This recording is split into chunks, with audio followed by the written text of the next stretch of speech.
Así que bueno, bienvenido Emanuel y Maxi. Te doy pie, Emanuel, para que comience la disertación.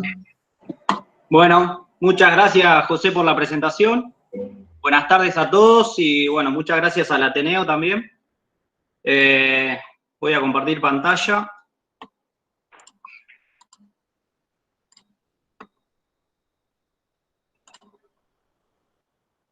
Bueno, ¿se ve?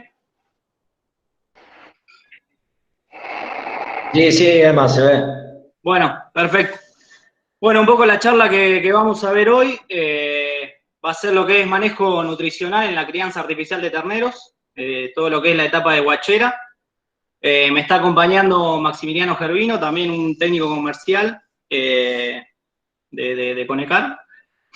Y bueno, un poco los temas que vamos a desarrollar, un poco vamos a ver el tema, las generalidades, diferentes tipos de crianza y algunos objetivos a lograr en la crianza del ternero, sobre todo en la etapa de guachera. Después vamos a ver lo que son dietas sólidas y las dietas líquidas que vamos a ofrecer al ternero en esa etapa. Y por último, algunos trabajos de investigación que fuimos realizando en la etapa de seguimiento que hacemos cuando vendemos nuestro producto. Acompañamos al productor en todo el seguimiento de la crianza artificial de terneros. Bueno, un poco para entrar en tema, vamos a ver que dentro de las etapas de producción, del tambo, tenemos la crianza, la recría y la etapa de lactancia para lo que son las hembras y la recría y terminación para el caso de los machos. O en el caso que usemos toro, también tenemos la recría y de ese torito hasta usarlo como reproductor. Pero bueno, ahora nos vamos a enfocar en la etapa de crianza, que es desde el nacimiento hasta más o menos los 2 meses de edad. Y bueno, el rango de peso va desde unos 35 kilos en promedio al nacimiento y la idea sería, bueno, duplicar el peso al nacimiento. Un poco los sistemas de producción en la crianza artificial de terneros, tenemos una crianza artificial y una crianza natural. La crianza natural sería al pie de la madre o con vacas amas, que sería el tipo de crianza que se da normalmente en la naturaleza. Y dentro de la crianza artificial tenemos lo que es individual, y ahí tenemos varios tipos. Podemos tener directamente en estaca, estacas con correderas o las jaulas. Y bueno, lo que son las crianzas colectivas en base a un corral con una capacidad de 10 a 15 terneros más o menos por corral y una alimentación colectiva. Dentro de lo que es la crianza individual, podemos hacer un desleche convencional a los 60 días o un desleche precoz a los 30 días. Bueno, vamos a ir viendo en el transcurso de la charla cómo o qué alimentos utilizar para poder deslechar antes y cuál sería el objetivo de deslechar precozmente. Bueno, ¿cuál es el objetivo que buscamos en la crianza artificial? Bueno, básicamente, esto ya hay datos de hace mucho tiempo, lo dice Roy en 1972 en un trabajo, donde deberíamos duplicar a las 7 semanas el peso vivo al nacimiento. Esto a veces se torna muy difícil, y por eso más o menos decimos que debemos duplicar el peso por lo menos a los 60 días de nacido. Lograr una tasa de crecimiento de 750 gramos de peso vivo por día. Este es uno de las tasas de crecimiento óptimas a lograr y que deberíamos también mantener esa tasa de crecimiento hasta el parto de la vaquillona. Con respecto a la mortalidad, obviamente que debemos buscar que la mortalidad en la etapa de crianza sea 0%, pero sabemos que es muy difícil lograr ese ese porcentaje de mortalidad, entonces se toma como aceptable entre un 3 al 5%, o por lo menos deberíamos lograr ese porcentaje. Con respecto a la morbilidad, bueno, como ustedes saben, la morbilidad es la cantidad de enfermos que tenemos o la tasa de enfermedad. Y bueno, tenemos que reducir esa morbilidad y atacarla a tiempo. Y después lo más importante y lo que buscamos en la crianza artificial es la transición de lactante a un rumiante.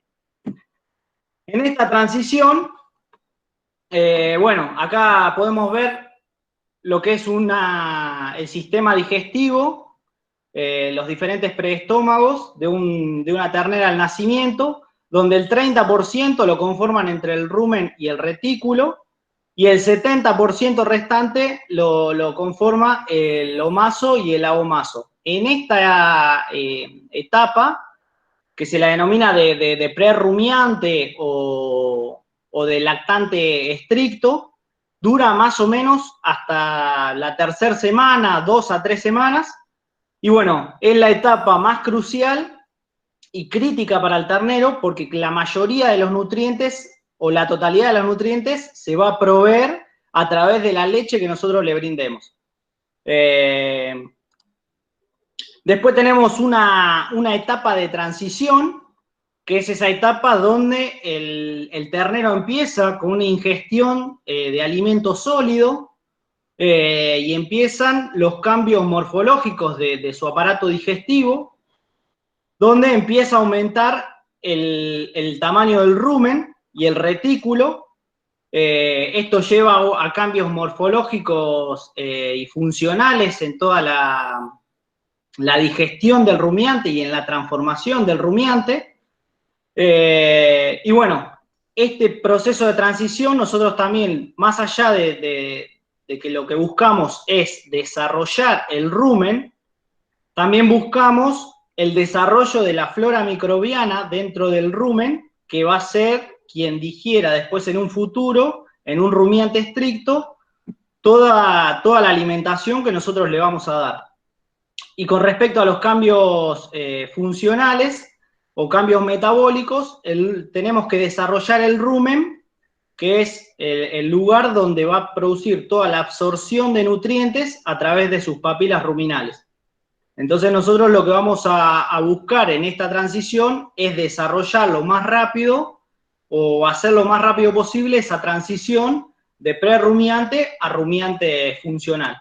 Y después, bueno, después del desleche, se comenzaría la etapa de rumiante funcional, y esta etapa va desde el desleche hasta el final de sus vidas, donde netamente se provee de todos sus nutrientes a través de los alimentos ingeridos sólidos y el agua, y a partir de ahí, bueno, va a ser la flora microbiana ruminal quien va a ir fermentando y degradando todo ese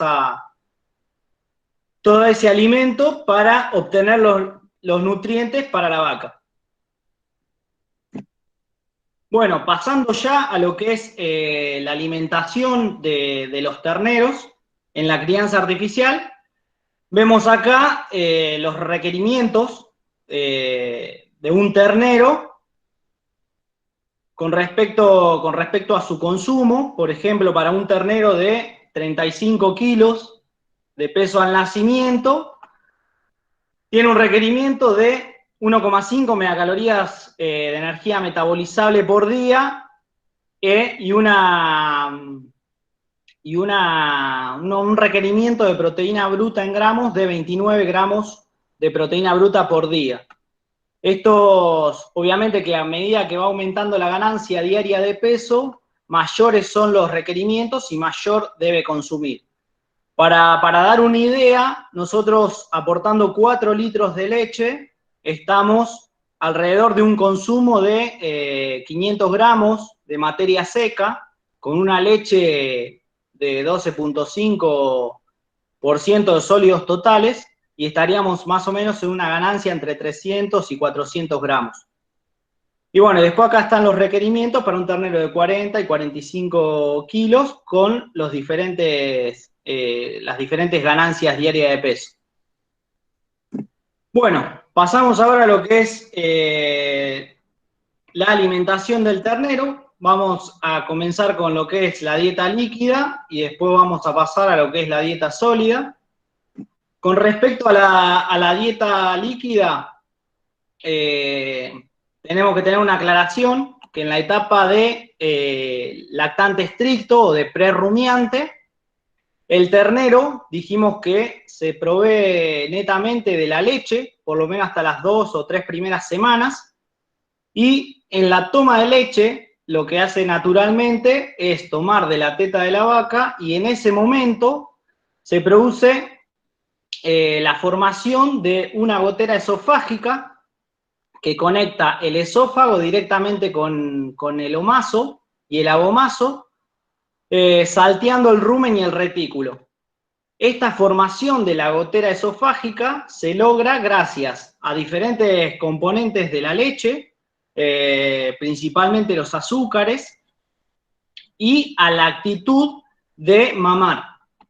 También hay un reflejo condicionado que la presencia de la vaca hace que permita el cierre, y nosotros en el transcurso de la alimentación, y es muy importante que siempre, respetemos una secuencia, el ternero empieza a formar cuando sabe que va a recibir la leche. Entonces eso ya lo condiciona para formar la gotera esofágica. Esto es muy importante, que forme esta gotera esofágica y que la leche pase directamente al abomaso y no caiga en rumen, porque en rumen empieza a hacer una fermentación de la leche y a veces es lo que se conoce como, terneros empachados, una indigestión láctea, que parte es porque cae en rumen y hace una fermentación y eso, puede traer también una acidosis ruminal en el ternero. ¿Qué pasa con la leche cuando llega al abomaso? Se forma un coágulo de paracaseinato de calcio, se vendría a ser como un queso, donde el suero que se libera sigue al intestino y es absorbido y degradado por las enzimas intestinales, y el queso, ese coágulo de paracaseinato de calcio, se va con las diferentes contracciones del abomaso, va liberando pequeñas cantidades hacia el intestino para ser degradado de manera lentamente. Es importante que la leche venga directamente al abomaso y con temperaturas adecuadas y demás, que ahora vamos a ver, para mantener activas las diferentes enzimas que participan en la formación de este coágulo, que es principalmente la renina. Bueno, con respecto a la dieta líquida, vamos a ver la cantidad. La cantidad actualmente, y esto, data desde hace mucho tiempo, que es lo que comúnmente se da en la mayoría de las guacheras, es dar del 8 al 10% del peso vivo. Bueno, esto en las últimas décadas fue transformando y discutiéndose el por qué dar esta cantidad. Y hay varios trabajos ya desde hace varios tiempo que empezaron a estudiar el comportamiento natural que tienen los terneros a la hora de mamar y cuánta leche ingieren. Y acá vemos un trabajo viejo del 87 de Woodford y otro en el 97 de Albrecht, donde ellos observaron que el ternero al pie de la madre mama de 6 a 10 veces por día y consume más o menos un 16 a un 24% del peso vivo. Muy distinto al 8 o al 10% del peso vivo que nosotros le ofrecemos. Y otro trabajo que hizo Jasper y Wehry en el 2002, observaron con alimentadores automáticos a discreción que los terneros consumían aproximadamente entre 9 y 10 litros de leche por día. Lo ideal, como para tomar también un parámetro, y en base a un estudio de Lager en 2010, es suministrar un porcentaje del peso vivo en base a los sólidos de la leche que tenemos. Entonces, Lager dice que hay que administrar el 1,5% del peso vivo en base a los sólidos de la leche la primera semana y un 2% a partir de la segunda semana hasta el desleche. ¿Cómo sería esto? Por ejemplo, si tenemos un ternero de peso al nacimiento de 40 kilos, el 1% del peso vivo en sólidos de leche sería 600 gramos. Para una leche más o menos que tenga 12,5% de sólidos totales, debería consumir ese ternero 4,8 litros de leche la primera semana. Y después ir aumentando a 6,4 litros por día. Esto por ahí, fíjense que es un poco distinto a lo que venimos dando del 8 al 10% del peso vivo. ¿Y qué pasa con los climas fríos? Siempre estamos acostumbrados a ver o a dar siempre la misma cantidad. Por ahí las recomendaciones son que en climas fríos aumentar la cantidad de leche, porque en ese momento, en el periodo del lactante estricto, todos los nutrientes se obtienen a través de la leche, y lo que aumenta cuando hace frío es el gasto metabólico para mantener la temperatura corporal. Entonces deberíamos aumentar un 25 a un 30% más para suplir esos requerimientos por efecto de aumento del incremento del mantenimiento por parte del frío. En el caso del sustituto, de usar un sustituto lácteo, el incremento que se debe hacer de manera paulatina, pudiendo llegar hasta un 15% o 18%, y ese incremento del nivel de sustituto en la preparación debe ser menos del 1% por día de cambio. Con respecto a la temperatura, lo ideal es dar a una temperatura de la misma temperatura corporal que tiene el ternero, darla entre 38 y 39 grados. ¿Qué pasa con los días fríos? Los días fríos se puede preparar la leche a 40, 41 grados para cuando nosotros llevamos a la guachera a la hora de servir, siempre nos reduce 1 o 2 grados y bueno, estaríamos siempre en 38 o 39 grados. Eso sería lo ideal. Con respecto a la frecuencia, esto también se está discutiendo cada vez más que nada para facilitar el manejo de operarios. Lo ideal es hacerlo en 2 tomas diarias cada día, y esto, bueno, hay muchos trabajos que indican el por qué hacerlo 2 veces al día, o a su vez sería lo ideal aumentar la cantidad de tomas, no solamente porque favorece la digestión de esa leche por parte del ternero, sino también que nos permite a nosotros hacer un control más estricto sobre ese ternero. Si damos una sola vez por día, al ternero lo vemos una sola vez en el día y se nos pueden estar pasando muchas patologías que no las vamos a ver. En cambio, si aumentamos la frecuencia de tomas, nos obliga a darle más veces por día, y entonces estamos más atentos ante cualquier cambio que se produzca, ya sea un cambio de diarrea, un cambio de alguna patología en general. Bueno, como les comentaba, en la década del 60 y del 70 se probaron dar una sola vez versus 2 o más veces, y bueno, lo que vieron un poco es, si bien todos los autores coincidieron en que se reducía la cantidad de tiempo del operario a la hora de atender la guachera, pero lo que observaron también es un aumento de los porcentajes de diarrea o de enfermedad. Más que nada, porque al dar mayor cantidad de leche, en una sola toma se favorece la presencia de diarreas. Con respecto a la secuencia, esto es muy importante, no solamente por la formación de la gotera esofágica, sino también por una cuestión sanitaria. Siempre lo ideal es arrancar de los terneros más chiquitos que tenemos en la estaca y terminar por los más grandes. Así, de manera sanitaria, no llevamos ninguna patología desde de los más grandes a los más chicos, que son la categoría más débil que tenemos dentro de la guachera.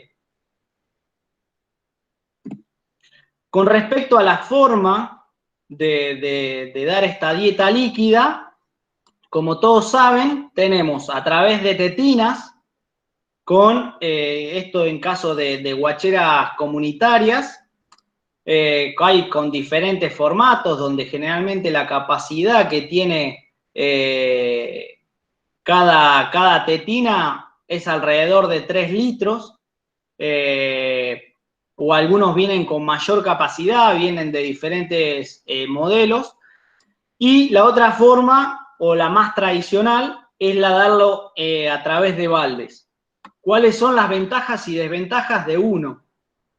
Por ahí la ventaja que tiene el dar con tetina es que el ternero, cuando ingiere la leche, lo hace de una manera más paulatina, más lenta, permitiendo formar bien esa gotera esofágica y que toda la leche termine en el abomazo.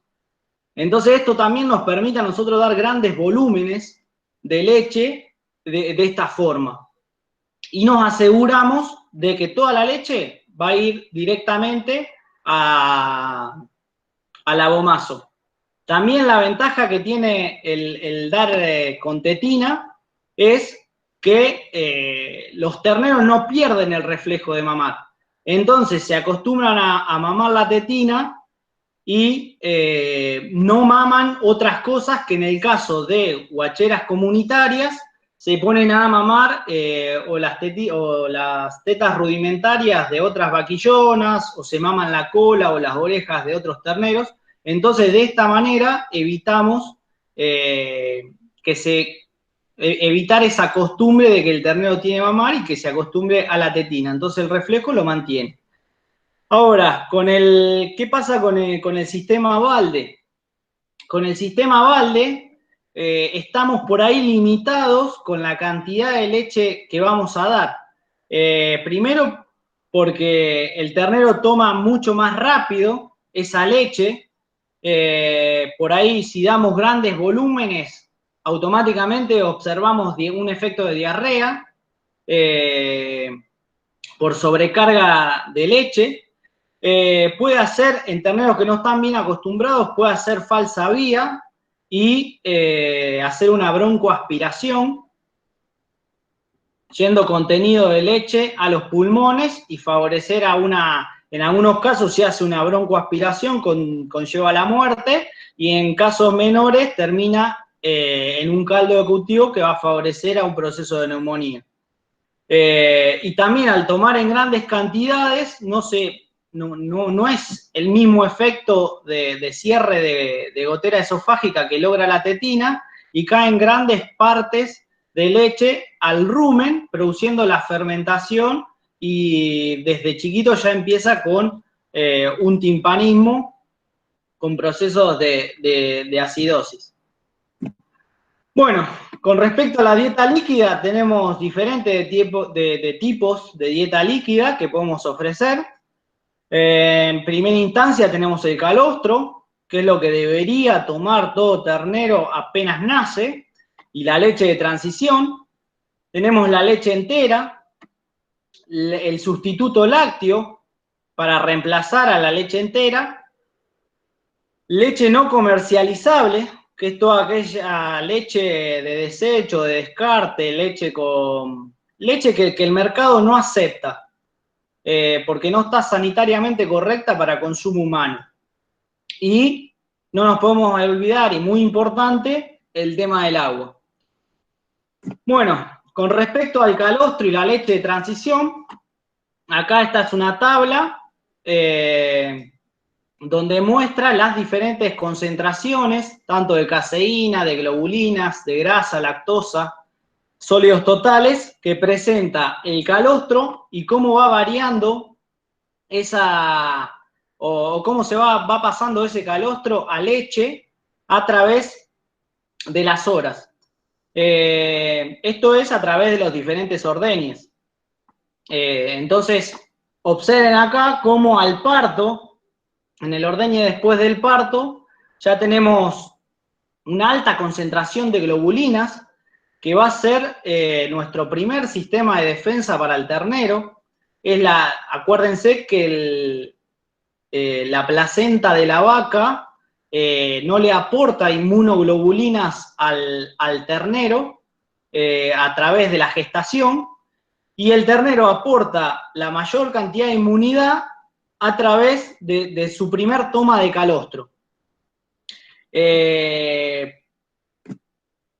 El epitelio intestinal del ternero, apenas nace, está completamente permeable, tiene una separación de las células epiteliales del intestino, que eso hace favorecer la absorción de inmunoglobulinas y que le va a aportar toda la inmunidad al ternero recién nacido.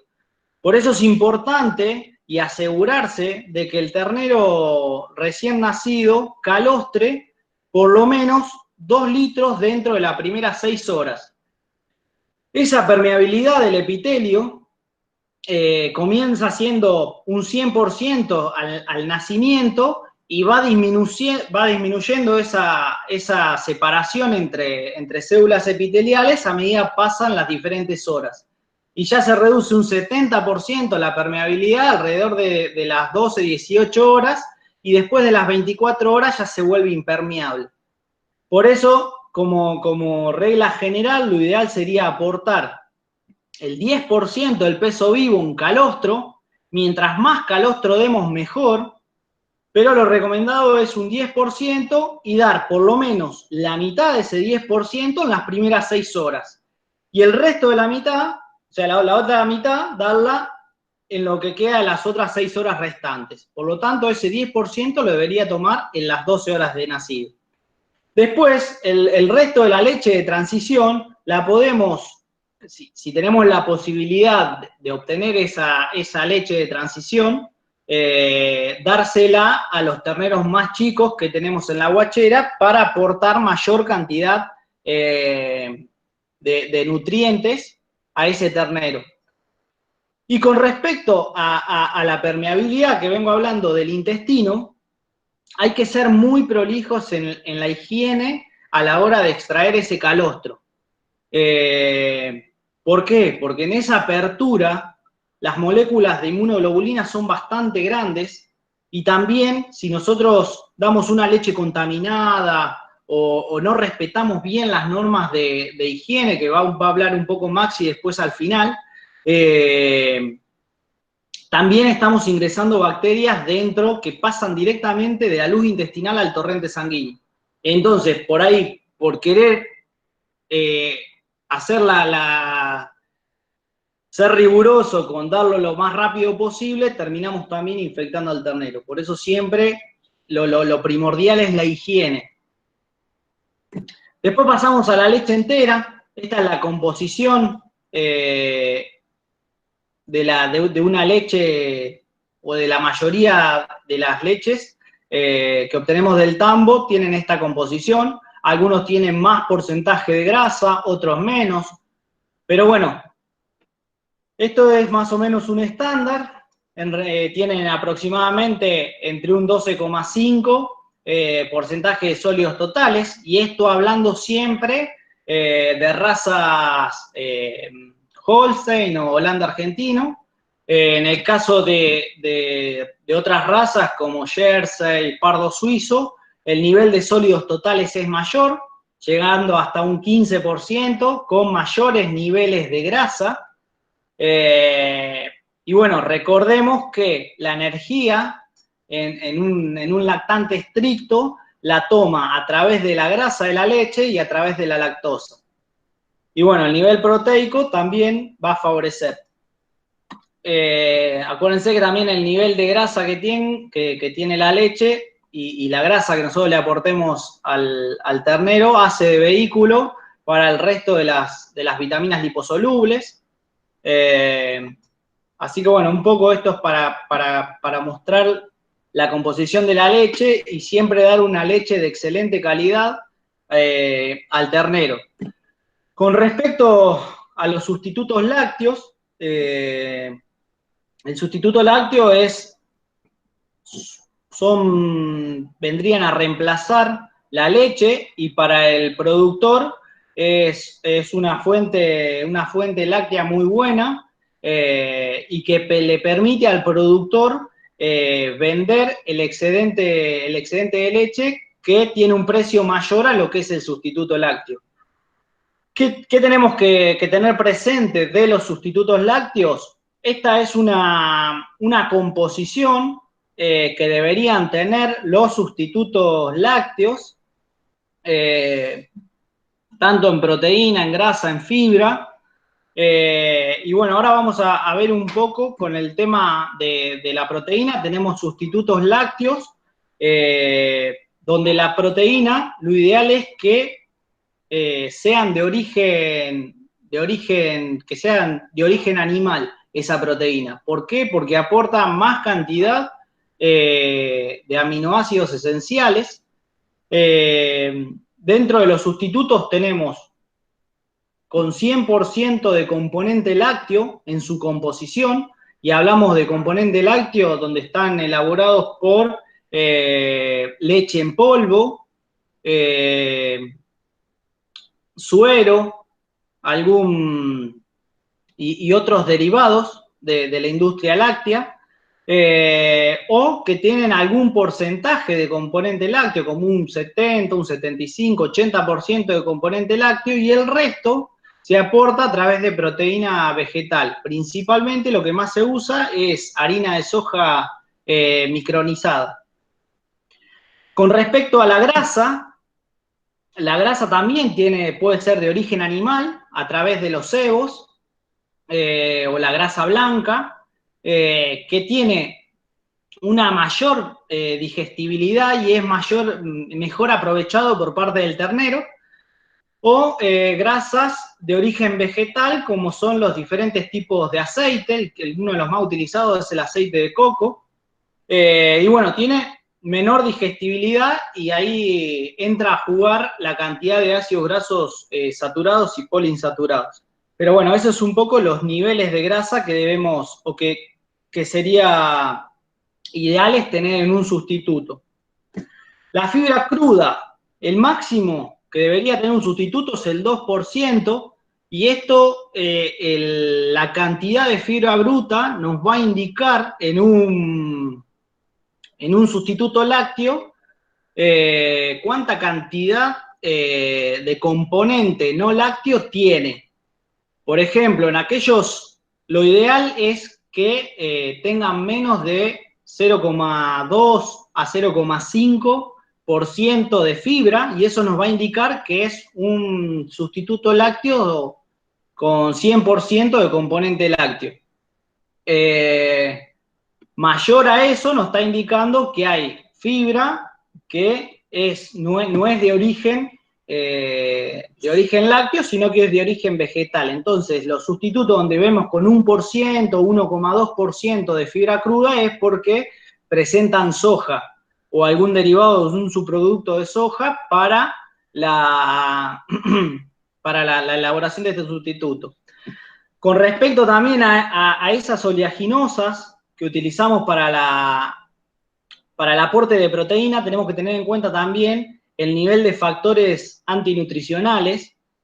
Por eso es que se utiliza la harina de soja micronizada, porque a través del proceso térmico inhibe la acción de la enzima antitripsina, que es un factor antinutricional, Y bueno, de esa manera se puede utilizar. Pero siempre es mejor para el lactante y para el ternero estrictamente lactante que los sustitutos tengan alto porcentaje de proteína y que esa proteína sería lo ideal que sea 100% de componentes lácteos. Bueno, y con respecto a la energía, que sean sustitutos de alta energía, mayores a 3.8 megacalorías, y también los sustitutos, a diferencia por ahí de la leche, es que nos aportan un buen nivel de complejos vitamínicos y de minerales. Tener en cuenta, con respecto a los sustitutos, primero aclarar que no hay sustituto que iguale a la calidad de la leche. Y partiendo de esa base, tenemos que tener en cuenta también la calidad de agua que vamos a tener en nuestro establecimiento y dependiendo al componente mineral o a qué cantidad de minerales tiene nuestro sustituto a la hora de elaborar esa leche. ¿Por qué? Porque si tenemos un agua muy salada y a su vez nuestro sustituto nos aporta bastante minerales, vamos a tener más cantidad de solutos por unidad de litro de leche preparada, que esa cantidad de solutos nos va a causar a nivel del ternero una diarrea osmótica, porque tenemos más cantidad de partículas que atraen agua hacia la luz del intestino y eso favorece las diarreas. Entonces, un dato a tener en cuenta. Ahora, ¿en qué proporción lo vamos a utilizar? La mayoría de los sustitutos comerciales trae o indican una preparación de un 10%, es decir, usar 9 partes de agua y una parte de sustituto lácteo para conformar un litro de leche. Esta proporción va a variar dependiendo también del nivel de porcentaje de proteína y porcentaje de grasa, y también, como veíamos anteriormente, de acuerdo a las condiciones climáticas, pudiéndolo llevar hasta un 15 o un 20% en su proporción. Lo ideal es mantenerse entre un 10 y un 15% para no favorecer las diarreas por esa concentración osmótica. Y bueno, y con respecto a la preparación y la temperatura para preparar, lo ideal es prepararlo alrededor de los 40-45 grados y nunca sobrepasar los 60 grados de temperatura del agua a la hora de hacer la mezcla del sustituto. ¿Por qué? Porque superados los 60-65 grados, la temperatura empieza a hacer una desnaturalización de las proteínas de la leche. ¿Qué significa desnaturalizar? Tienen una estructura muy compleja y lo que hace la temperatura es partir esa proteína en menores proporciones y hace que no tenga la misma calidad y el ternero no va a absorber la misma proporción de aminoácidos a partir de una proteína desnaturalizada que de una proteína completamente normal. Bueno, después pasamos a la leche no comercializable, que es toda esa leche de desecho, leche que descartamos después de un tratamiento de mastitis, leche con antibióticos, toda esa leche de descarte que no puede ir a consumo humano. Entonces la tenemos que descartar. Lo ideal es que esta leche no se diera a los terneros por varios motivos. Pero bueno, como es un producto que es bastante costoso y para no tirarlo, generalmente los productores lo reutilizan. ¿Qué tenemos que tener en cuenta? Que la calidad de esa leche con mastitis no va a ser la misma, no va a ser la misma a una leche entera. Hay, por medio de las propias bacterias que están actuando en la mastitis, producen una acidez de la leche que por ahí el ternero la rechaza a tomar, disminuye la cantidad de lactosa de la leche, o sea, de la energía de la leche, porque las bacterias lo utilizan para su propio metabolismo. Y bueno, y con respecto a la productividad, hay trabajos que es bastante contradictorio, pero bueno, hay trabajos que dicen que la productividad se mantiene y hay otros trabajos que dicen que la productividad disminuye. Hay un menor crecimiento por parte de esos terneros. Pero lo más importante es que esta leche que es de descarte porque tiene antibióticos, porque hemos tratado una mastitis, es que vamos a producir una resistencia a esos antibióticos que estamos usando para combatir las mastitis. Entonces, una ternera que nosotros le vamos a dar esa leche con antibióticos, como generalmente esa leche se mezcla con otra leche para dársela a los terneros, estamos diluyendo la cantidad de antibiótico por leche y es una cantidad de antibiótico que no llega a matar a toda la población bacteriana. Entonces ciertos patógenos, como por ejemplo puede ser la Escherichia coli, que es muy frecuente en las guacheras, empieza a ser resistente a ese tipo de antibióticos y podemos tener en un futuro bacterias resistentes que hacen que no podamos combatir una mastitis. Eso por un lado. Y como recomendación sería, si vamos a dar esta leche no comercializable con presencia de antibióticos, dársela a los terneros más grandes que tenemos en la guachera. Siempre preferir la mejor calidad de la leche para los terneros más chicos, que están en la etapa de estrictamente lactantes, y ofrecer el resto de la leche para el resto de los terneros. Y bueno, con respecto al agua, el agua es muy importante y siempre tiene que estar presente en la guachera. Acuérdense que el 70% de todos los organismos vivos está formado por agua. Y bueno, muchas veces también la diarrea lleva a deshidratación. ¿Cuánto consumir? ¿Cuánto es lo que le debemos dar de agua? Lo ideal es que debe ser 4 veces superior al consumo de materia seca. Entonces, si observamos que más o menos un ternero de 35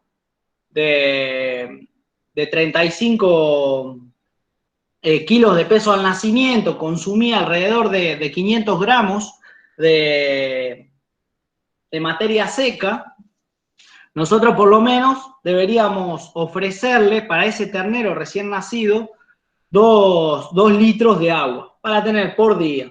Obviamente que eso va a ir subiendo y a medida que empiece a comer más cantidad de alimento sólido, que tienen alrededor de un 85, un 90% de materia seca, debemos aumentar la cantidad de agua. Y hay que tomar a la leche como un alimento sólido y no como que también va a aportar agua. Si bien aporta, pero siempre el agua tiene que estar presente. ¿Qué tenemos que evaluar con el agua? Como mencioné anteriormente, la calidad mineral, tratar de evitar aguas muy duras, aguas que superen los 2.5 gramos por litro de sólidos totales, dar aguas blandas a los terneros y con respecto a la calidad bacteriológica, hacer algún análisis, a ver si ese pozo del cual le estamos brindando agua a los terneros, si está apta bacteriológicamente hablando, y si no sabemos la procedencia o no tenemos un análisis microbiológico, lo ideal sería clorinar el agua. Una recomendación es aportar 5 gotas de cloro o que sería lo mismo 0.25 mililitros por cada litro de agua. Eso lo dejamos actuar por lo menos media hora y después a partir de ahí podemos ofrecer esa leche. Obviamente que debe ser agua potable. Y bueno, como recomendación, lo ideal es darlo 2 horas después de la leche para no disolver si nos vamos inmediatamente atrás de la toma de la ingesta de leche, lo que podemos llegar a ocurrir es disolver ese ese coágulo de paracaseinato de calcio y que nos va a conducir a diarreas y por lo tanto el animal se va a deshidratar y no va a obtener los nutrientes que necesita. Generalmente el ternero cuando toma agua no forma la gotera esofágica y esa agua directamente va al rumen. Entonces, con el agua en el rumen y con lo que nosotros le demos de alimento sólido, eso va a ir desarrollando toda la flora microbiana normal del rumen y va a ir estimulando el desarrollo de las papilas ruminales. Bueno, hasta acá vimos los diferentes componentes líquidos de una guachera que podemos utilizar. Y ahora vamos a pasar a lo que es la dieta sólida. Dentro de la dieta sólida contamos con 3 grandes grupos, que son los lactorreemplazantes sólidos, los concentrados o iniciadores y la fibra o el forraje. Bueno, ¿qué son estos reemplazantes sólidos? Son alimentos sólidos, obviamente, de alta calidad, y esta alta calidad se la da el proceso de extrusado que reciben tanto cereales como oleaginosas que vamos a utilizar. Este proceso de extrusado es un proceso dentro de los subproductos de cereales y oleaginosas que aumentan la digestibilidad de estos productos. Por ejemplo, acá arriba tenemos un extrusado de maíz y acá abajo un extrusado de soja.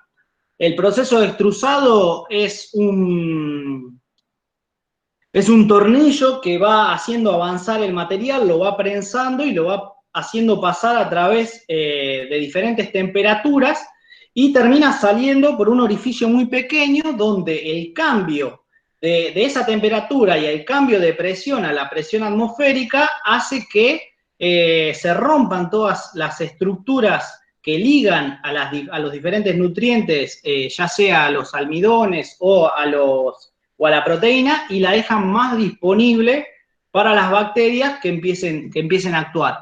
Por eso son excelentes alimentos de excelente calidad. ¿Para qué usamos los lactorreemplazantes sólidos? Lo que buscamos es aumentar el desarrollo del rumen. Acuérdense que el rumen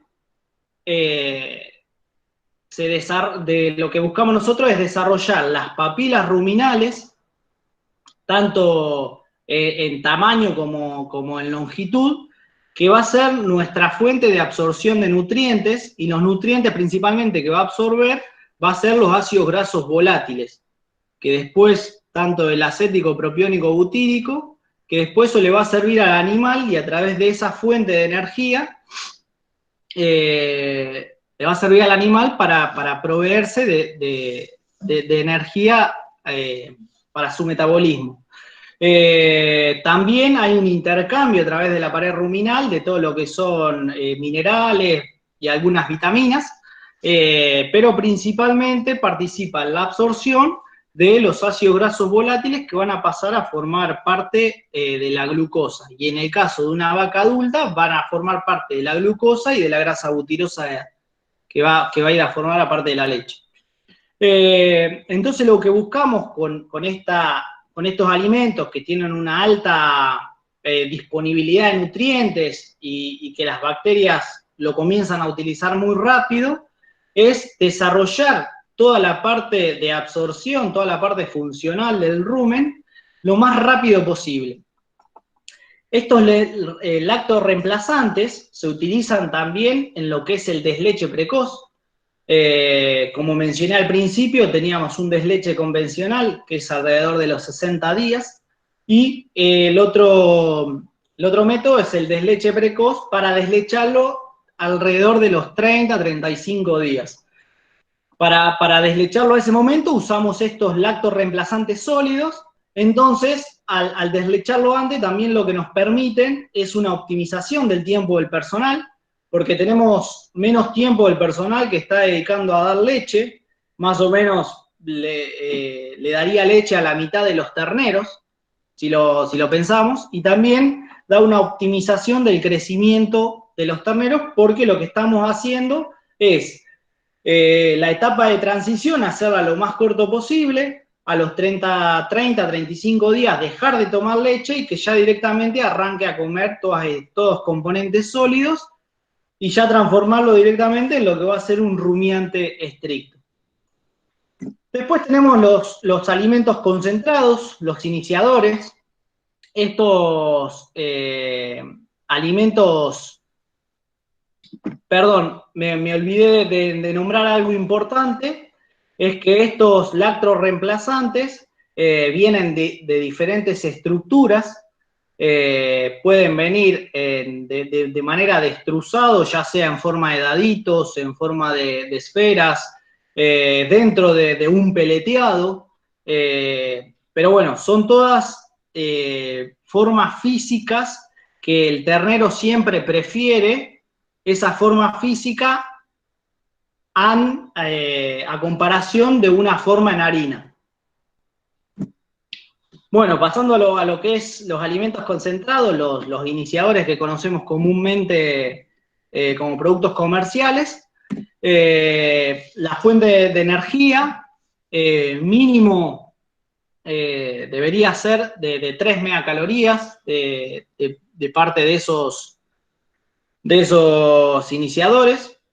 Esta fuente de energía, bueno, la podemos obtener a través de cereales y grasas. Lo que son los cereales, es importante que estos cereales sufran un proceso térmico, porque ese proceso térmico permite la gelatinización de los almidones y le da un mejor aprovechamiento de esa energía a las bacterias de la flora ruminal. Entonces van a permitir degradar más rápido y ese ternero va a obtener más energía a partir de esos cereales. Con respecto, también obtiene energía a partir de las grasas, y el nivel de grasa en un iniciador no debería superar el 5% del extracto etéreo de ese peleteado. Con respecto a la fuente proteica, lo mínimo para la categoría de guachera debería ser un 18%. Mientras más proteína le demos, mejor. Es una etapa donde el ternero necesita más cantidad de proteínas con mayor aporte de aminoácidos para favorecer su desarrollo muscular y óseo. Y esta fuente proteica la vamos a obtener a partir de oleaginosas, principalmente lo que es harina de soja, expeller de soja. También se pueden utilizar otras oleaginosas como puede ser la arveja, semilla de algodón, etc. Y hay que tener en cuenta con los factores antinutricionales, como tanto la mayoría de las oleaginosas tiene algún factor antinutricional, como en el caso de la soja tiene la antitripsina.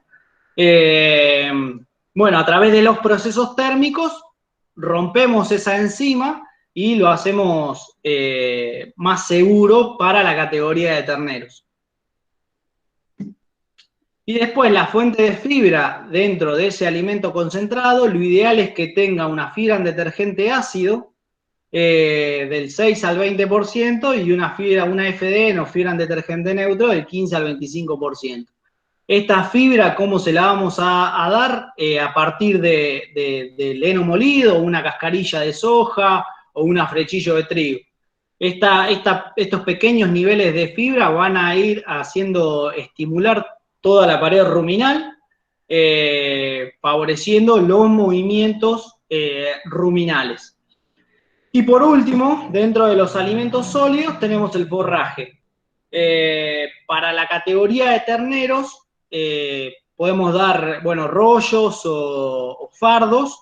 Lo importante es que sean de excelente calidad, el mejor rollo o fardo en lo posible de alfalfa, y que tengamos en el campo el de mejor calidad, dárselo y destinárselo a la etapa de guachera, y a partir de la quinta semana sería lo indicado dar el tipo de forraje. ¿Para qué buscamos dar forraje? como mencioné anteriormente, para estimular toda la capa muscular del rumen, y que eso le va a permitir al ternero, bueno, la fase de mezcla del alimento dentro del rumen, la fase de eructación de los gases y la fase de rumia.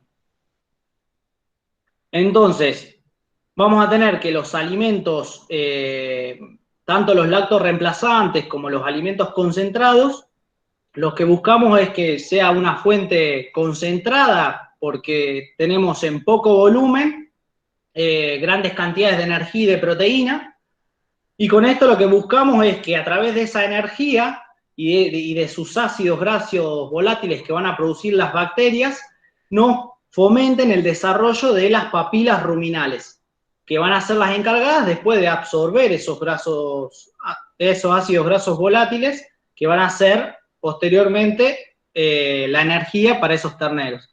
Y con parte del forraje, lo que hacemos es aumentar el tamaño de la masa muscular o desarrollar la musculatura del rumen para favorecer los movimientos de mezcla, eructación y rumia. Entonces, bueno, como conclusión de esta primera parte, de la parte de alimentación, lo más importante es el calostro. Recuerden que con el calostro le aportamos toda la inmunidad al ternero, y hacerlo antes de las 6 horas de nacido.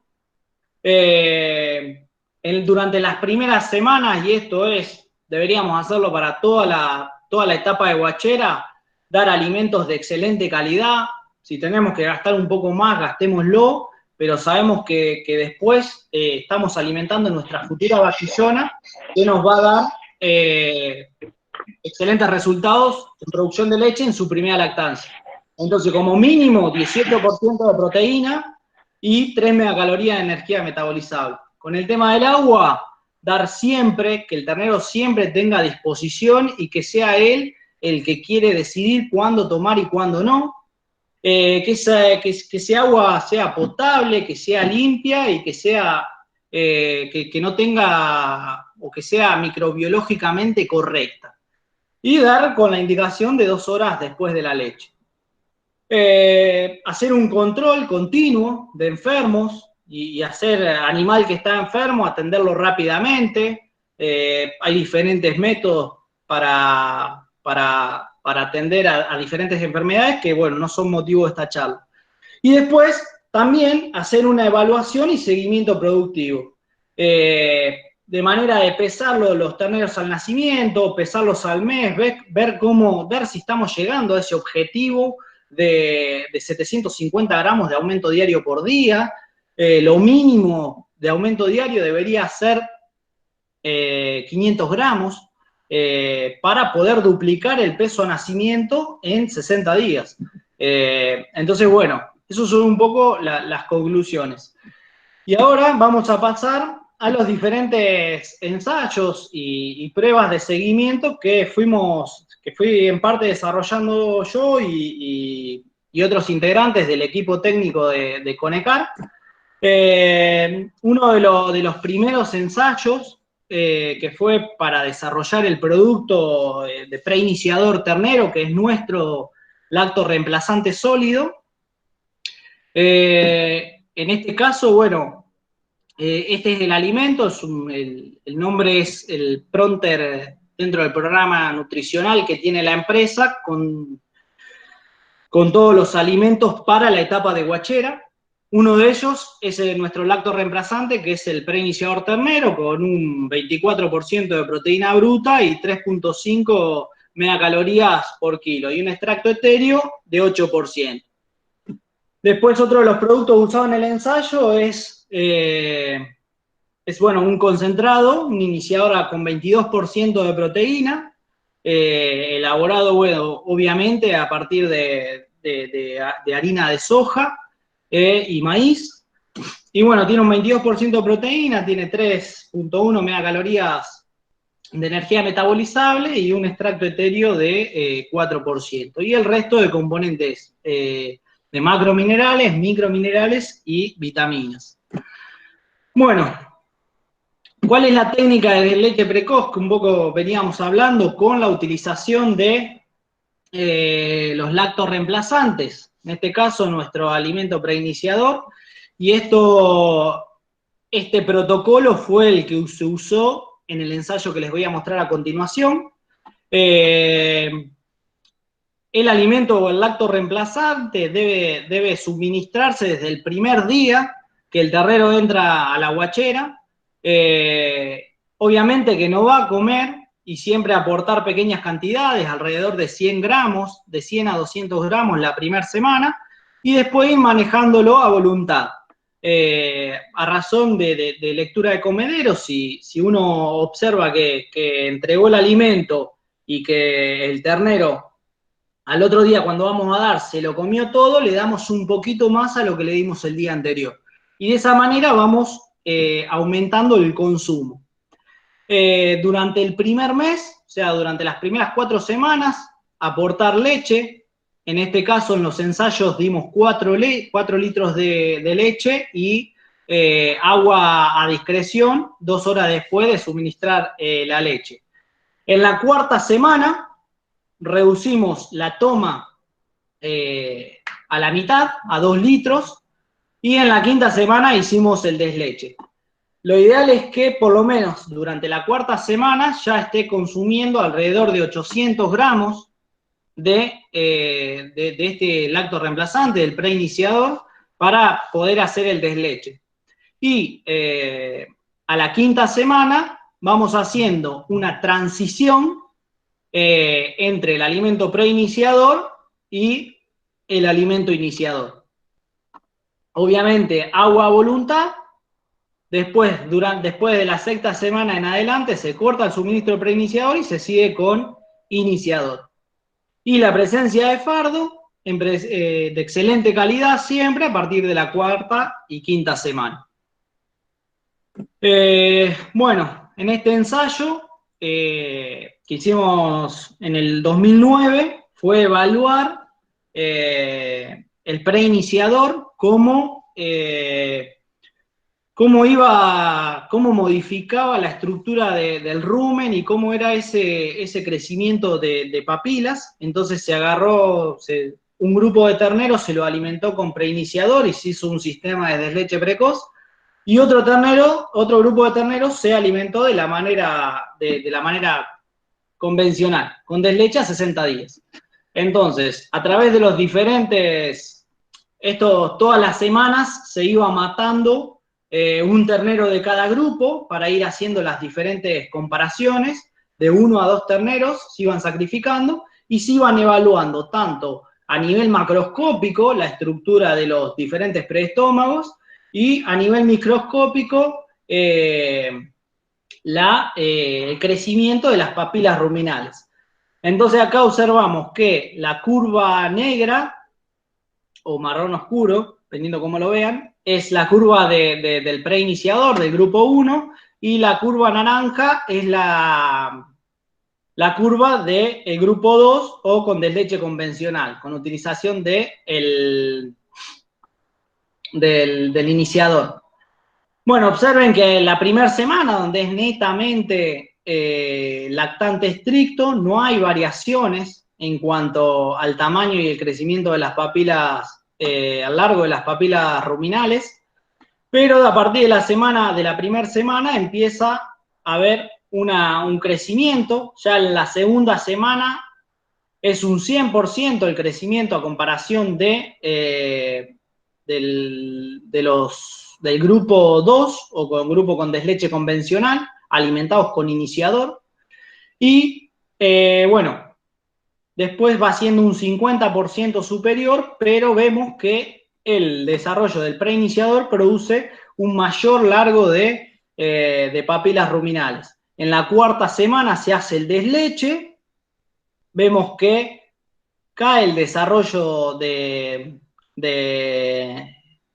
largo de papilas y vuelve a aumentar porque acá ya empieza a consumir netamente solo alimento sólido. En este caso sigue consumiendo leche y el aumento es mucho menor. Bueno, acá un poco lo que le decía, fueron creados individualmente y sacrificados por semana. Se midió el tamaño de las papilas ruminales mediante microscopía y, bueno, se fue midiendo también el tamaño relativo del retículo rumen.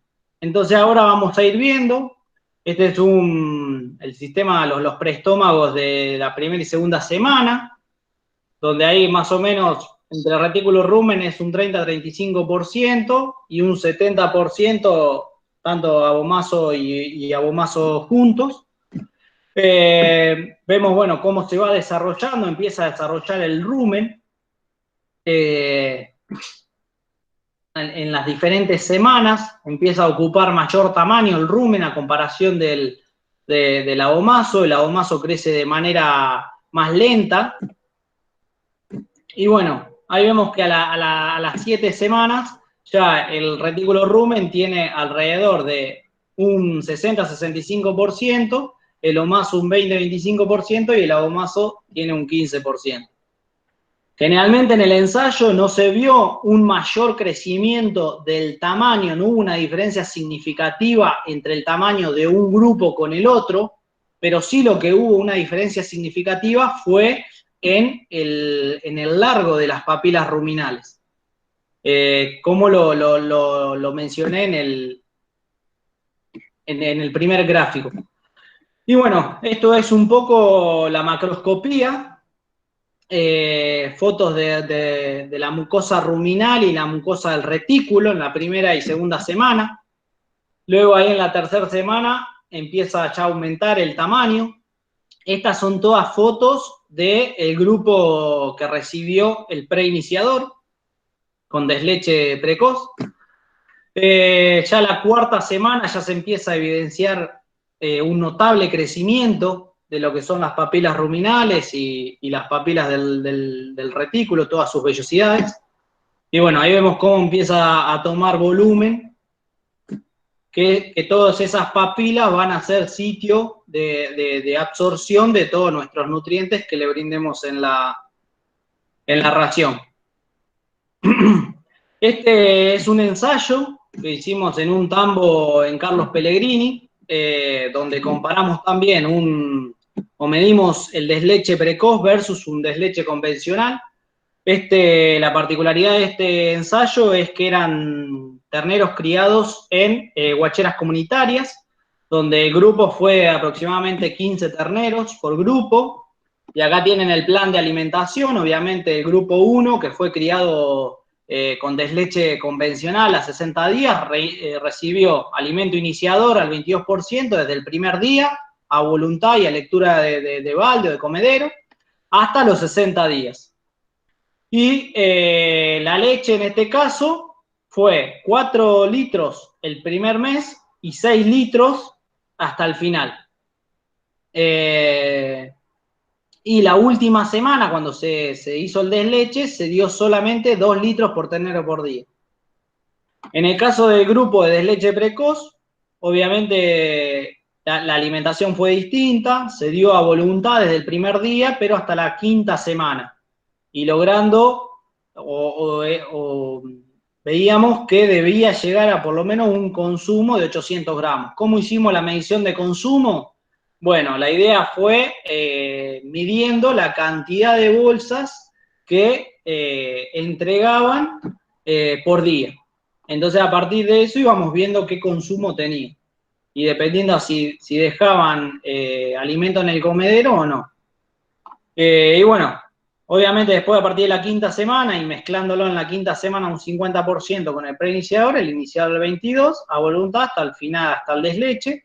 Y en este caso recibieron solamente 4 litros por día el primer mes. Y bueno, terminaron la última semana con 2 litros por día. En los ensayos, el sistema de pesaje, utilizábamos un trípode con una balanza de colgar, un aparejo y una pechera, donde se colocaba al ternero una pechera y se lo pesaba.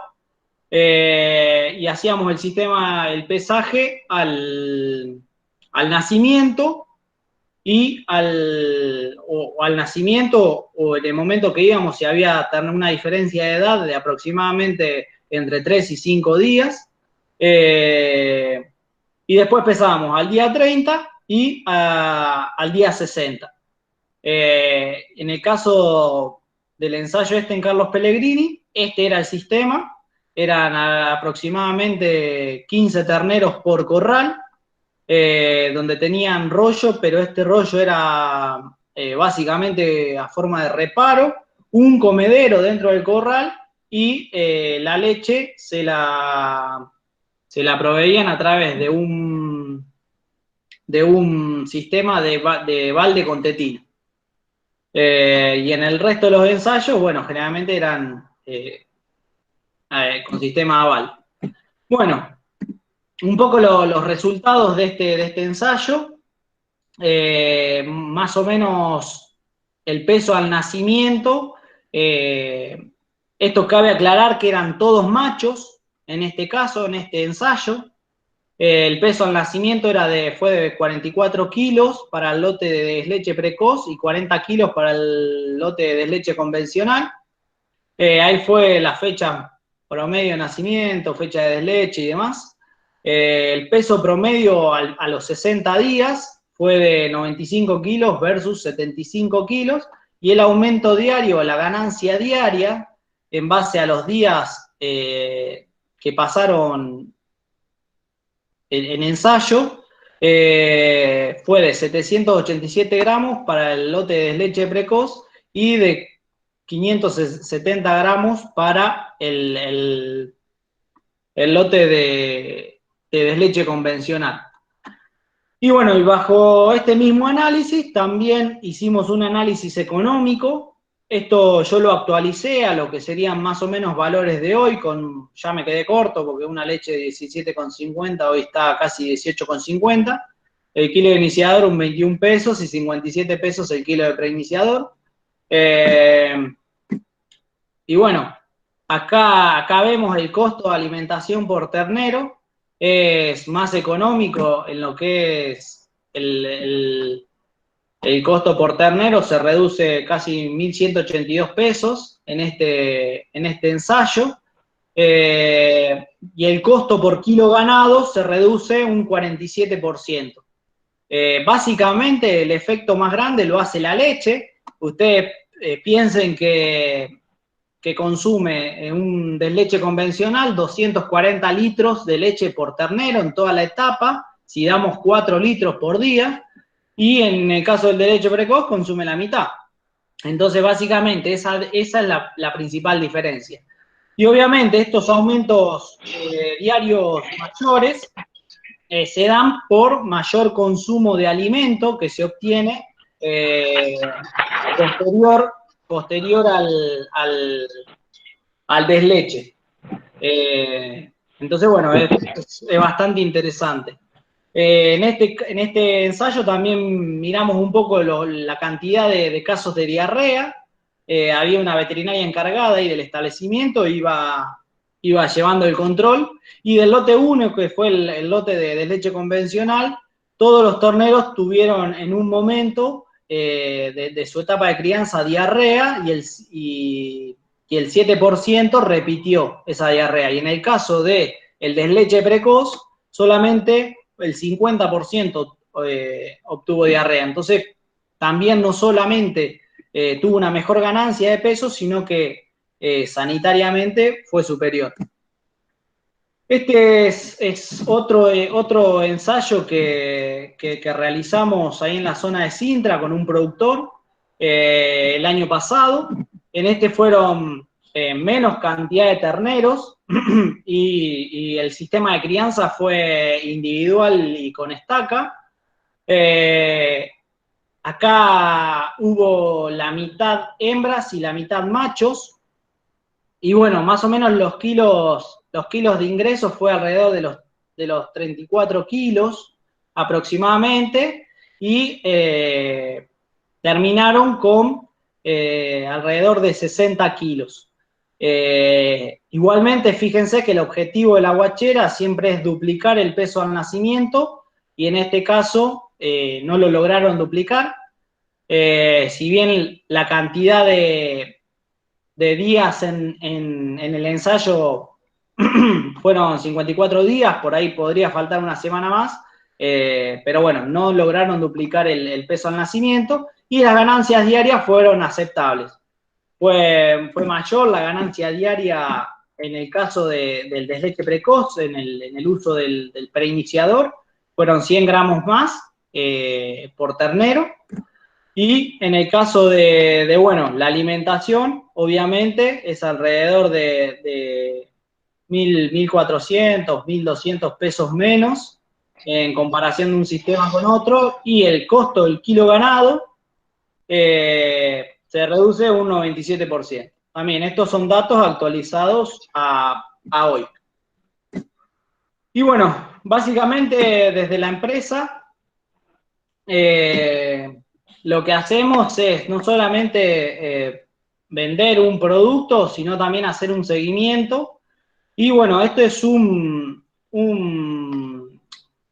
sería como un metaanálisis de todos los ensayos y todos los seguimientos que fuimos haciendo a campo, tanto comparando un desleche precoz con un desleche convencional. Y bueno, un poco la alimentación fue más o menos la que venimos nombrando, dar, en el caso del desleche precoz, nuestro alimento preiniciador hasta la 5ª semana, a discreción, logrando que consuman 800 gramos en la 4ª semana, y ahí cortar el suministro de leche. En promedio, en todos los establecimientos, acá se estudiaron, en estos trabajos hay 9 establecimientos y alrededor de 114 terneros evaluados. Y bueno, y el sistema de leche convencional con el iniciador 22% proteína a partir de la 1ª semana hasta el desleche. Y bueno, los machos generalmente recibían 4 litros por ternero y las hembras 6 litros hasta los 60 días. Siempre por ahí la mayoría de los tambos prioriza dar más leche a la ternera y al macho que generalmente se lo descartan, hacer una alimentación lo más barato posible. Bueno, ¿qué vimos analizando todos estos trabajos? Fue que, bueno, el grupo del desleche convencional, los pesos al nacimiento o al inicio de las pesadas eran más o menos similares, pesos promedio de 37 y 38 kilos, con un desvío estándar de 5 a 6 kilos más o menos en promedio. El peso vivo al finalizar, alrededor de 70 kilos y 80 kilos, con un desvío estándar un poco superior, muy variable, y ganancias diarias de casi 600 gramos y 650 gramos para el desleche precoz. Al analizar los días de ensayo, lo de desleche convencional, esto por una cuestión de pesaje, del momento en que iba a pesar, me quedaron con menos días en promedio de ensayo versus los 60 días del desleche precoz.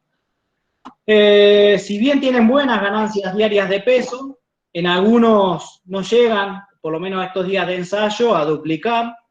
Pero bueno, un análisis que me pareció importante, que dentro de los establecimientos que hacían, fue comparar los diferentes establecimientos y ver las ganancias diarias que tuvo cada establecimiento en particular. Y analizando si había diferencias significativas entre cada establecimiento.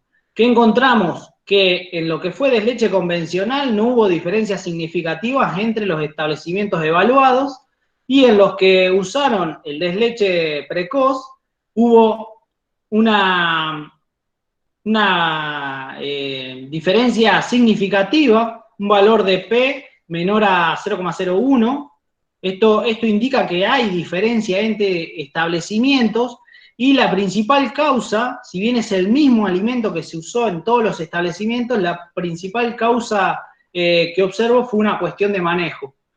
En 2 de los establecimientos, los operarios que manejaban el alimento y que estaban a cargo de la guachera, habían utilizado alguna vez o conocían la forma de suministrar el preiniciador y cómo hacer la lectura de comedero, o estaban más cancheros a comparación de otros. Por eso, básicamente, el secreto de la guachera o el éxito de la guachera se basa por el empleado o la persona que esté a cargo de la guachera y que haga todo lo más higiénicamente posible y que lo haga de la manera, de manera rutinaria y de manera secuencial y respetando los parámetros que fuimos viendo a través de la charla. Y bueno, y como conclusión un poco convencional versus deslete precoz, el deslete precoz no hace una generación precoz del microambiente ruminal, con todo el desarrollo precoz de la papila ruminal, del rumen en sí, lo que lo transforma más rápido a rumiante. Hay un mejor aprovechamiento temprano de nutrientes, lo que se transforma en mejores ganancias de peso.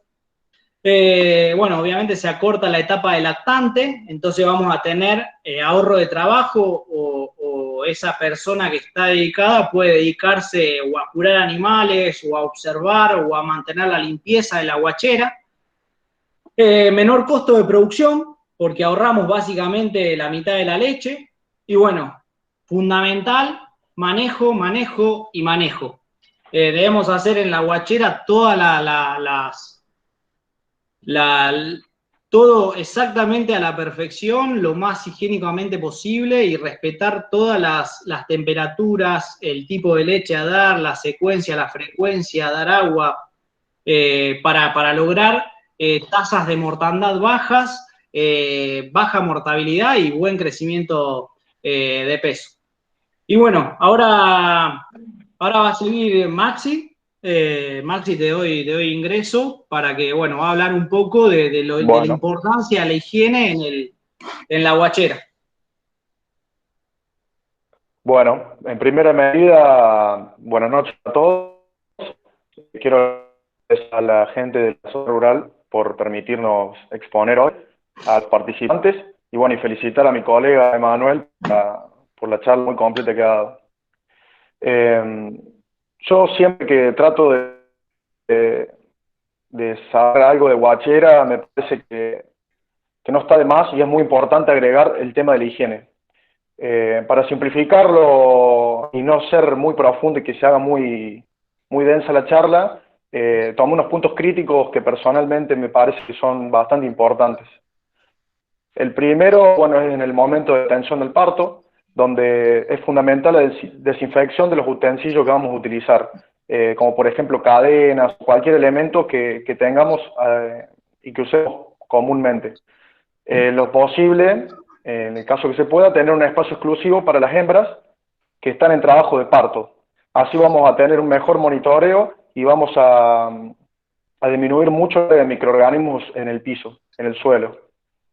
Bueno, otro punto crítico, la manipulación del ombligo, es fundamental, o sea, es vital la desinfección y sellado a través de la tintura de yodo. No usar el yodo que se usa en el tambo para sellar el pezón, sino tintura de yodo, inmediatamente luego del parto, ya que en el ombligo, una vez que lo dejamos, que tardamos, es una fuente de ingreso de las bacterias donde entra directamente al hígado y vamos a tener o la muerte de un animal o va a bajar mucho su futuro productivo, porque puede causar, bueno, entre tantas patologías, problemas en las articulaciones, problemas en el hígado, que vamos a terminar descartando a esa tarea que tanto hemos invertido para lograrlo. Otro punto muy importante es el calostro. Como dijo Emel, hay que extremar la higiene en la extracción, siempre hay que tratar de ir a la fosa, ver cómo se limpia la teta, estar ahí, dar indicaciones, porque el calostro, tener altísima calidad, es un caldo de cultivo para las bacterias. Durante la manipulación, también hay que tratar, en el caso que lo demos inmediatamente, tener todos los utensilios ya desinfectados, si lo damos sonda, mamadera, tener todo desinfectado, ahí no hay que decir más o menos, hay que hacerlo, tener todo desinfectado. Y bueno, y luego en la administración, en caso que sea un castro fresco, también tener todas las medidas de precaución en el caso que sea una sonda, tener las medidas para prevenir que haya una broncoaspiración, en el caso que sea una tetina, que el animal succione, no apurarlo, porque ahí ya, por la culpa nuestra, del humano, ya empezamos a tener problemas. Pásame la siguiente más. Bueno, el lavado y desinfección de los elementos que se utilizan para alimentación, ya sea en los comunitarios que se usen los alimentadores para muchos terneros o en el caso de los baldes para la crianza individual, evitar una correcta desinfección sobre los elementos que se utilicen para la administración de leche sustituto. Como dijo el EMA, son de alta calidad, por lo tanto, si nosotros solamente lo lavamos y no lo desinfectamos, vamos a hacer que quede restos de grasa pegada en los baldes y eso va a encapsular muchas bacterias que nosotros no lo vamos a ver, pero microscópicamente va a haber un crecimiento exponencial. También hay que realizar una limpieza diaria de los comederos y eliminar los residuos de alimentos que queden. También es una fuente son todas materias orgánicas que van a utilizar las bacterias para desarrollarse y hongos. Entonces, ¿qué debemos hacer?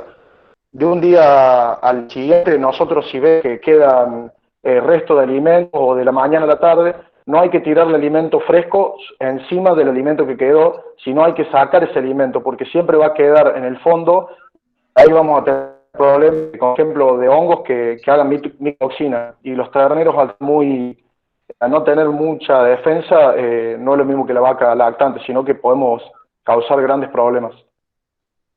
El tema de recorridos, como dijo Lema también, hay que empezar de lo más chico siempre, hay que tratar de no invadir el radio o invadir lo menos posible el radio que tenga el ternero en el caso de la crianza individual, desde que tenga de la estaca todo el radio que llegue el movimiento del animal.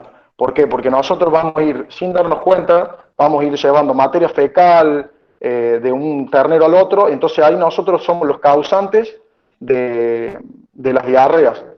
Entonces siempre hay que hacerlo, de los más chicos a los más grandes, siempre respetar el radio, y en el caso de las guacheras comunitarias, también que los elementos que se utilicen, ya sea baldes cortados, los elementos para administrar leche, que sean por la parte de fuera o mucha cantidad dentro del corral. El tema del análisis de agua también, es fundamental realizar un análisis microbiológico. Yo siempre lo recomiendo, es una inversión, no es un gasto, porque y más si utilizamos sustitutos, es una fuente de bacterias, en el caso que tengamos el agua contaminada, es una fuente de bacterias, fuente de protozoarios y otros patógenos que nosotros no vamos a poder detectar. O sea, hay mucho, por experiencia propia, por ahí hay tratamientos que nunca encontramos cuál es el origen, y haciendo un análisis de agua encontramos microbiológicamente que son incorrectos porque tienen muchas bacterias coliformes, tienen Cryptosporidium, Salmonella, que son las causantes principales de las diarreas, y aparte también un análisis de calidad por el tema que dijo Emma de los sólidos, para no hacer una diarrea osmótica que nos lleve a una deshidratación del animal. Pásenme la siguiente. Bueno, yo lo hice bastante corto y sencillo, pero es para agregar, siempre se aprende algo y bueno, como conclusiones, donde la higiene en la crianza artificial tiene un costo relativamente bajo, pero tiene un impacto realmente alto. Nosotros, o sea, no hay que escatimar en desinfectantes, hay que estar siempre arriba de la higiene, porque es lo fundamental en el éxito de una crianza. Por más inversión que se realice en reproducción, nutrición, infraestructura, si no se tiene una correcta higiene, no vamos a tener el éxito esperado. Tener un protocolo de higiene claro y concreto para disminuir la posibilidad de errores. Queda a cargo de los técnicos hacer un protocolo para las personas que estén encargadas de la guachera o los tamberos, que sea claro, no sea muy largo y que sea aplicable. Por ahí los técnicos, más los veterinarios, tratamos de hacer unos protocolos complejos que son realmente buenos, pero la gente no los entiende. Entonces, ellos van a hacer, no por no obedecer a nosotros, sino porque no van a tener muy claro lo que nosotros escribimos, y eso no va a ser exitoso. Otra conclusión es que hay que ser consciente hay que ser consciente de la importancia de la crianza, de lo que significa para una producción, ya que de ahí van a salir las futuras madres que van a ser las productoras del producto que es la leche. Una parte del éxito depende de esta etapa. Todo dentro del sistema tiene que ser parte, no solamente el guachero, no solamente el tambero, sino que el dueño del establecimiento tiene que involucrarse en la guachera, tiene que estar presente, tiene que dar una vuelta igual que los técnicos, los veterinarios, los ingenieros, tiene que dar vuelta por la guachera, tiene que ayudar a la gente, tiene que escuchar, tiene que colaborar, porque es muy importante, y es muy importante que se le empiece a dar mayor importancia. Bueno, y el último tema, la limpieza no es lo mismo que desinfección. Limpiar no significa desinfectar. Hay muchos desinfectantes en el mercado que tienen sus pros y sus contras, pero hay que desinfectarlo, y más los baldes que se administra la leche, el sustituto, y más para los terneros más chicos. Es muy estricto en la desinfección. Bueno, eso es más o menos lo que yo quería agregar, que me parece que es muy importante siempre agregar el tema de la higiene, que va a ser lo que nos va a determinar el éxito de la crianza. Así que bueno, espero que les haya servido y que, bueno, agradezco que hayan participado.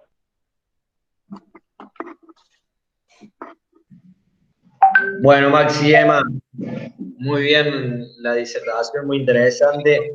Tenemos una pregunta ahí. Jenny, ¿estás en línea? Sí, sí. No sé si alguien más quiere hacer una pregunta. Mientras te voy diciendo, Melina, que pregunta. Hola, ¿presenta los mismos beneficios de la administración de calostro fresco, debe ser, versus congelado? Sí, el tema del congelado, todo tiene sus ventajas y sus desventajas, obviamente. Lo que nos permite a nosotros tener calostro congelado es que estamos congelando los calostros de excelente calidad. Obviamente que a la hora de extraer el calostro y congelarlo debemos rotularlos y hacer una prueba de la densidad de calostro para saber qué calidad. Básicamente lo que nos va a decir es la concentración de inmunoglobulinas que tenga ese calostro. Y es muy importante en el tema del congelado es el descongelado. Hacerlo a baño María y que la temperatura no supere los 40-45 grados. Hacerlo de manera paulatina porque si son muy lábiles las inmunoglobulinas y es muy factible que produzcamos alguna desnaturalización de esas proteínas del calostro. Pero si uno hace las cosas bien y de manera higiénica y mediante un protocolo como nombraba Maxi, es exactamente la misma calidad. Buenísimo, Emma, gracias. Hay otra pregunta de Tobías, dice, en un sistema de crianza a estaca, ¿cómo se puede disminuir la contaminación en el suelo? Bueno, a estaca, básicamente tenés, y gracias a la naturaleza tenemos el sol, que es el principal desinfectante, entonces ir moviendo los terneros del lugar por lo menos cada 3-5 días es el primer desinfectante natural que tenemos. Y después la otra es por ahí la utilización de cal sobre las bostas o sobre el lugar, pero lo ideal es correrlo del lugar en el caso de estaca, y en el lugar donde estuvo el ternero, ahí sí echar cal viva o extraer toda esa materia fecal. No sé, Maxi, si vos querés agregar algo. Bueno, sí, eso, el tema de también, de acuerdo a la temporada, entre el verano y el invierno, tener dos lugares diferentes y el lugar donde se utiliza, poder hacer esa aplicación, dejarlo descansar. Otra manera para bajar la carga, contaminación, es tener el suelo el suelo con el pasto corto, no dejar que crezca gramilla, porque ahí se van a depositar muchas diarreas que nosotros o los operarios no la van a detectar y la van a pisar y la van a trasladar al resto de la guachera. Además de que el sol no va a penetrar de la manera más eficiente, ¿no? En el caso que haya gramilla alta. Buenísimo. A ver, ¿no hay ninguna otra pregunta más? Ah, acá, Ariel, del Molín. ¿Tiene alguna experiencia entre terneros que toman 4 litros diarios versus aquellos que toman 5 litros o más en cuanto a sobrecargas o problemas gastrointestinales? Tengo uno de los ensayos que hice, bueno, fue de las mediciones a campo, fue en el grupo de Carlos Pellegrini y de otro, de Cañada Rosquín, dan 6 litros por día, y hay trabajos donde dan hasta 8 litros por día, o sea, no hay, si uno lo da con tetina, favorece mucho más esa sobrecarga, o sea, disminuye la sobrecarga y no presenta diarreas, o uno ve menos cantidad de diarreas si lo da con tetina que si lo da directamente a través de balde. A través de balde por ahí se torna un poco más difícil, y la idea que yo siempre recomiendo es los cambios ir haciéndolo siempre de manera paulatina. Si vamos a arrancar un ternero de 35 kilos y queremos dar altas concentraciones de leche, en arrancar con 2 litros el primer día e ir subiendo de manera paulatina si lo vamos a dar a balde. Si lo vamos a dar con tetina, no habría problema en dar directamente de entrada 3 litros en cada toma o más.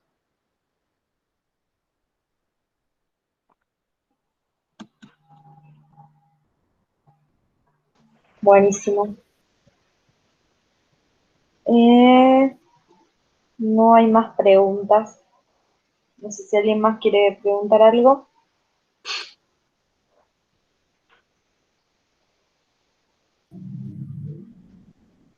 Bueno, excelente, No hay. Ariel. Bueno, Estaríamos entonces, se ve que ha sido bastante clara la disertación porque no hay muchas preguntas. no, muchas Por ahí, gracias, agradecer a todos, a todos los oyentes y al Ateneo por la participación, así que netamente agradecidos. Y bueno, cualquier consulta a disposición, ahí estaba, bueno, mi teléfono y mi mail, así que no hay ningún problema. bueno, entonces, de parte Gracias, de José. Maxi y Emma, de parte del grupo de Ateneo Villa María, le queremos agradecer mucho la predisposición y la voluntad que tuvieron para realizar la charla, a todos los participantes también por participar y ser parte de esto, y a aquellos que sacaron las dudas. Esperemos estar en contacto nuevamente para ver si surgen nuevas oportunidades de otras capacitaciones. De ya, Por Bueno, supuesto, muchísimas José. gracias. a A ustedes disposición también. siempre. Gracias, chicos. Muchas gracias y que tengan buenas noches. Gracias, nos vemos, chicos. Chao, chao, Gracias, igualmente. igualmente para ustedes. Hasta luego. Chao, chao.